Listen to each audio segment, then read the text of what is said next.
nabonye akafoto ka Harmonize na Kasake. Asake urabizi ko yikurira kuzana yogosha uruhara utwanwa kuraho nyine nabonye Harmonize nawe yigize nabibonye umwe nasake undi nasakwe urumva iriya foto rero uzi ikintu ibigamije Harmonize buriya ukora agafoto aba yapoza ni ukugaragaza ko afana uriya mutipe amwera agakora ngo bakora urumva ukuntu yogoshe cyangwa cyese niba ari AI ni yogoshe bya nyabyo n'ifoto yazipostinze ntabwo ari AI urumva rero biriya bintu nyine byanangaye uzi ko isi irizenguruka uzi ko Asake w'ejo bundi reba Harmonize imyaka amaze gukora Harmonize ari kumusaba kwiyogoshesha nawe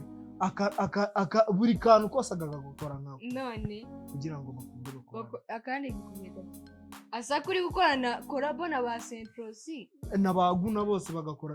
uri kumva ko mbwira ukuntu azajya gukorana na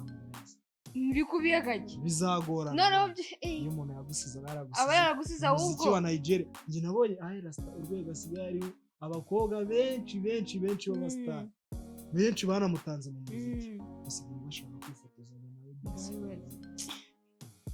bari iyo umuntu ari top aba ari top none iki kintu cyanyemeje Katayira sikaje ejo bundi ako kari gukorana korabona Tayira we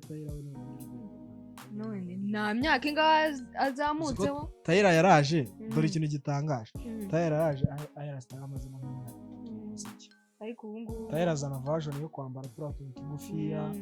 azana zirambyino Rasta ahita atangira kugenda nkawe ubu forume ya Rasta ni Tayira neza ku gahuru nyine yahise amwigana forume ye niyo mpamvu mbwira iyo ibihugu byabasize byarabasize Harmonize ntakore ku giti cye urumva njye nabonye ateye n'umushiya dore umutwe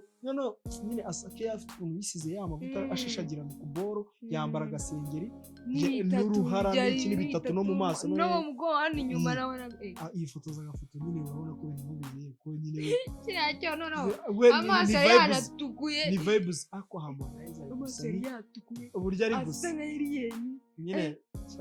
biriya bintu bizagorana